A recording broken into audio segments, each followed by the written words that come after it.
आज हम लोग पढ़ेंगे अगले पहला पॉइंट जो पढ़े थे हम लोग प्रसरणी दाब का ही एक क्रिया है उल्टा प्रसरण। उल्टा प्रसरण सबसे इंपॉर्टेंट है। इसके द्वारा समुद्री जल को विलवनीकरण किया जाता है, समुद्री जल को शुद्ध किया जाता है। तो समुद्री जल को शुद्ध करने की एक प्रक्रिया है उल्टा प्रसरण। बार बार यह क्वेश्चन रिवाइज किया जाता है कि व्हाट इज रिवर्स ऑस्मोसिस, उल्टा प्रसरण क्या है। तो आपको प्रसरण हम पढ़ाए थे कि तनु विलयन का विलायक जब सांद्र विलयन में प्रवेश करता है, जब तनु विलयन का विलायक जब सांद्र विलयन में प्रवेश करता है तो यह क्रिया प्रसरण कहलाती है। अब प्रसरण के जस्ट उल्टा तो कहता है क्या कि यदि विलयन पर बाहर से दाब आरोपित किया जाए, ये कोई विलयन है, ये देखिए ये ऑस्मोसिस प्रेशर बाहर से दाब आरोपित किया गया है, बाहर से दाब आरोपित किया जाए तो प्रसरणी दाब से अधिक कर दिया जाए। बाहर से दाब को एराइज करके उस पर बाहर से दाब लगा करके प्रसरणी दाब से जब अधिक कर दिया जाए तो यह क्रिया उल्टी होने लगती है कि तनु विलयन है जो सांद्र विलयन में न जाकर के सांद्र विलयन है जो तनु विलयन में प्रवेश करने लगता है। तो प्रसरण की क्रिया की जस्ट उल्टी होने लगती है, यही क्रिया कहलाती है उल्टी प्रसरण। अर्थात विलयन का विलायक अर्धपराग में झिल्ली से पार करके, आपको बताए थे कि अर्धपराग में झिल्ली एक चमड़े की झिल्ली होती है जिससे विलेय के अणु पार नहीं हो सकते हैं। विलेय के अणु पार नहीं हो सकते, विलायक के अणु पार हो जाएंगे लेकिन विलेय के अणु पार नहीं होंगे। तो अर्धपराग में झिल्ली को पार करके विलायक में प्रवेश करने लगता है, किंतु यह विलायक में घुले हुए लवण को विलयन में घुले हुए लवण को पार नहीं कर पाता है, यही क्रिया कहलाती है उल्टा प्रसरण। जैसे देखिए ये आपका सॉल्यूशन है, ये वाटर है, तो ये नॉर्मल ऑस्मोसिस है। तो इस क्रिया में अब वाटर प्रवेश करने लगेगा सॉल्यूशन में, जल प्रवेश करने लगेगा सॉल्यूशन में, किसके द्वारा? अर्धपराग में झिल्ली के द्वारा।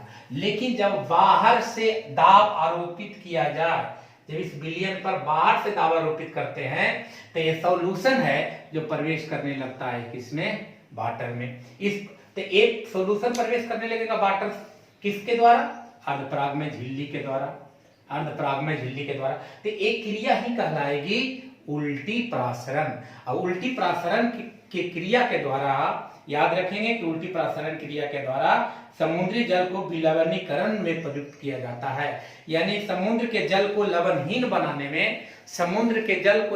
बनाने में उल्टी प्रसरण की प्रक्रिया का प्रयोग किया जाता है। इसे हम कहते हैं उल्टा प्रसरण। अब हम लोग न्यूमेरिकल देखेंगे, प्रसरणी दाब पे आधारित न्यूमेरिकल है। तो फर्स्ट टाइप में देख लीजिए क्या है कि 25 डिग्री ताप पर 6% यूरिया का प्रसरणी दाब की गणना करें। अब इस कंडीशन में 1% इस टाइप का न्यूमेरिकल एगो रहेगा, 7%, 10%, 20%, 10 degree, 5 degree, 0 degree, 20 degree, 30 degree. एक टेम्परेचर ताप बदलता रहेगा, परसेंटेज बदलता रहेगा और यहाँ का कंपाउंड बदलता रहेगा। एक बात को ध्यान दीजिए, ताप बदलता रहेगा, परसेंटेज बदलता रहेगा, यहाँ का कंपाउंड बदलता रहेगा और प्रसरणी दाब का गणना करने का था। तो प्रसरणी दाब हम लोग प्रूव किए थे, प्रसरणी दाब बराबर। तो पहले इस क्वेश्चन में दिया क्या है इसके बारे में गिवन पता लगा लें, अपने आप क्वेश्चन बन जाएगा। कब? जब उसका हम लोग सारे फैकल्टी को निकाल लेंगे आराम से, तो बाकी फॉर्मूला पर रख देंगे, न्यूमेरिकल बन जाएगा। और ताप हमेशा बदलना, याद रखना, ताप बदलना केल्विन में, और ताप को केल्विन में बदलने के लिए अगर डिग्री सेल्सियस में रहेगा तो ताप को केल्विन में बदलने के लिए उसमें 273 जोड़ देंगे। तो गिवन टी बराबर 25 degree C equal to 25 plus 273 298 के। अब ताप पर 6% यूरिया। अब 6% का मतलब क्या हुआ कि 100 ml में 6 ग्राम घुला हुआ है। कौन? तो 100 ml में 6 ग्राम यूरिया घुला हुआ है। तो यानी कि W इक्वल टू कितना है? 6 ग्राम। गिवन वेट दिया हुआ बार 6 ग्राम। V बराबर 100 ml और 100 ml को बदल देंगे लीटर में, 0.1 लीटर। और M बराबर यूरिया NH2CONH2, इसका भार निकाल देंगे 60 आ जाएगा, 60 ग्राम। अब पाई इक्वल टू वाट, अब आर का मान जानते हैं 0.0821 एटीएम लीटर। अब इस कंडीशन में देखिए सारा चीज दिया हुआ है, आपको प्रसरणी दाब कहता है। तो प्रसरणी दाब को पाई से सूचित करते हैं। तो हम जानते हैं, वी नो दैट, फॉर्मूला हम प्रूव किए हैं अगले दिन। हम जानते हैं कि पाई बराबर होता है WRT बटा MV। W हो गया है आपका 6 ग्राम गुने R 0.0821 गुने 298 केल्विन बटा M का मान 60 इंटू 0.1। अब इस कंडीशन में क्या है, सारा फैकल्टी का मान रख दिया। अब गुना भागा, अब काटिए जैसे आपको इजी पड़ता है, ये तो हल करने का चीज है। अब जैसे भी हल कर दीजिए, हल करने के बाद जो आएगा वही पार्ट क्या कहलाएगा आपका आंसर। पॉइंट तोड़ लीजिए, हल करना इजी है, गुना भागा है, गुना भागा कर लीजिए, आपका आराम से निकल जाएगा। इस कंडीशन में इसका सॉल्यूशन निकल जाता है। और याद रखिएगा, जब इसको हल कीजिएगा तो आएगा आपका 24 पॉइंट कुछ ATM आएगा, इतना ATM। एक टाइप का नंबरिकल करते हैं। देखिए अब इस टाइप का नंबरिकल कि सुक्रोज के 4% जलीय विलयन। अब इसमें 2% है। यहाँ एक कंडीशन लगाया है, समप्रसारी। पहली बात है कि समप्रसारी क्या है, इसके बारे में जान लीजिए कि समान ताप, यानी कि दोनों का ताप समान होना चाहिए। तो समान ताप पर प्रसरण दाब जब दोनों इक्वल हो जाता है, न विलायक इसमें परागमय झिल्ली से न पहले का विलायक दूसरे में जाता है, न दूसरे के विलायक पहले में जाता है। यानी कि समान ताप पर जब प्रसरणी दाब समान हो, उस विलयन को कहते हैं समप्रसारी विलयन। तो समप्रसारी कहने का मतलब है कि दो कंडीशन। अब इसमें दो पार्ट है, यहाँ ध्यान दीजिए। सुक्रोज का 4% जलीय विलयन एक हो गया, और एक पदार्थ है जो हमको मालूम नहीं कि पदार्थ का नाम क्या है। जैसे यहाँ सुक्रोज है, लेकिन वह पदार्थ अज्ञात है, का 3% विलयन और के समप्रसारी विलयन। तो इसमें दो पार्ट होते हैं। कैसे बनेगा इसे पर ध्यान दीजिए। पार्ट फर्स्ट में W बराबर 4 ग्राम, M बराबर सुक्रोज यानी कि चीनी C12H22O11, तो इसको निकाल लेंगे तो 342 ग्राम इसका भार आ जाएगा, है ना।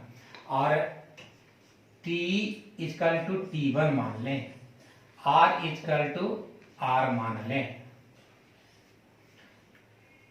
और पार्ट सेकेंड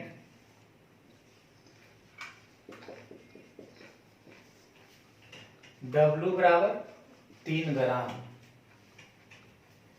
M बराबर भाट, यही पूछ रहा अज्ञात पदार्थ का आणविक द्रव्यमान, यानी कि M इक्वल टू भाट, T बराबर T1। अब यहाँ भी T1 माने, यहाँ भी T1 माने। क्यों ऐसा माने? क्योंकि यहाँ सब कह रहा था कि समप्रसारी है, यानी कि दोनों समान ताप पर, यानी कि दोनों का ताप समान होना चाहिए। तो इससे बढ़िया E है T1, इसको कर दे T, आई कर दे T2, इसको कर दे T, तो T1 इक्वल टू T2 है समप्रसारी होने के कारण। और R, ये R1 इक्वल टू R और R2 इक्वल टू भी R। और कहता है कि समप्रसारी, यानी कि यहाँ पाई1 इक्वल टू भाट, और यहाँ भी कर दें पाई2 इक्वल टू भाट। लेकिन संप्रसारी का मतलब है संप्रसारी विलयन। तो संप्रसारी विलयन का मतलब है कि पाई1 इक्वल टू पाई2, पाई1 इक्वल टू पाई2। तब इसको पाई1 निकाल लें, तो पाई1 बराबर हो गया WRT बटा MV। अब V बराबर फिक्स हो गया, V बराबर कितना जी? V बराबर हो गया 100 ml, इसका मतलब 0.1 लीटर। और इसमें भी V बराबर हो जाएगा, V बराबर हो जाएगा 100 ml। 100 ml कैसे आया? परसेंटेज से, इसका मतलब 0.1 लीटर। Equation number first. और यहाँ आ जाएगा पाई2 बराबर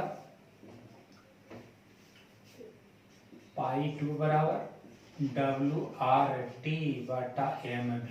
और संप्रसारी विलयन होने के कारण दोनों का मान आपस में बराबर हो गया। तो ये हो गया इक्वेशन 2, ये हो गया इक्वेशन फर्स्ट।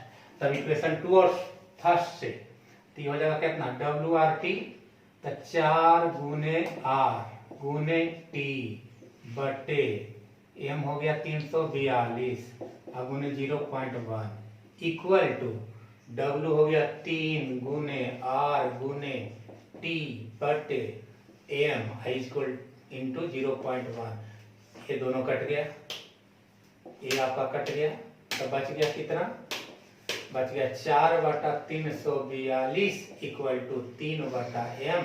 एम को निकालना आता है, एम बराबर हो जाएगा 3 गुने 342 अब बटे 4। अब इसको गुना भागा कर दीजिएगा, ये आपका आंसर।